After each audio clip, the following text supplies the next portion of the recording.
Bharati Airtel સાથે, કારણ કે તેજીનું મોમેન્ટમ આ સ્ટોક ભારતી એરટેલ આપણને બતાવી રહ્યું છે. 20 ડે એમએનઆઈ પુલબેકથી ફરી બાઇંગ સ્ટોકમાં આવ્યું. લગભગ 200 ડે એમએનઆઈ લેવલ્સને on the verge of cross આ લેવલ્સ આપણને બતાવી રહ્યું છે અને 20 દિવસના એક એવરેજથી આપણને એક ડિલિવરી વોલ્યુમ જોઈ રહ્યા છે.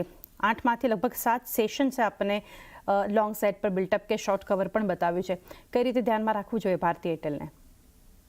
ભારતીય એરટેલ આમ pretty positive on the stock. અહીંયાથી જે રીતે તમને કીધું કે 20, 40, 200 ડેલી મૂવિંગ એવરેજની ઉપર ચાલી રહ્યો છે અને કાલના સેશનમાં એક સારો મૂવ દેખાયો.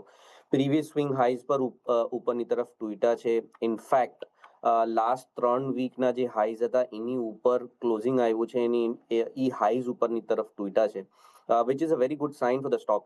હવે અહીંયાથી વ્યૂ પોઝિટિવ રહેશે અને મને લાગે છે કે 1874 એક સ્ટોપ લોસ રાખી શકો ટુ ગો લોંગ. અને મને અહીંયાથી જે ઉપરના ટાર્ગેટ્સ મળે છે એ 2000, 2050ની આસપાસના મને ટાર્ગેટ્સ મળી રહ્યા છે ફોર ભારતી એરટેલ. પણ ઓવરઓલ મને એવું લાગે છે કે આ એક પોર્ટફોલિયો સ્ટોક છે અને આ પોર્ટફોલિયોમાં તમારે હોવો જોઈએ ફોર ઇન્વેસ્ટર્સ. આ રેટ્સ બહુ જ સારા છે અને શોર્ટ ટર્મમાં ટ્રેડિંગ કરવાની સલાહ નથી, પણ ઉપરના ટાર્ગેટ્સ જ્યારે મળે ત્યારે આપણે ટ્રેલ કરીને ચાલવો સ્ટોપ લોસ, કેમ કે આની અંદર મને લાગે છે કે ઇવન મીડિયમ ટર્મ યા લોંગ ટર્મમાં પણ તમને અહીંયાથી સારા લેવલ્સ ઉપરમાં જોવા મળશે. 1874નો સ્ટોપ લોસ 2000-2050 એક ટાર્ગેટ ધ્યાનમાં રાખી શકો છો ભારતી એરટેલ પર.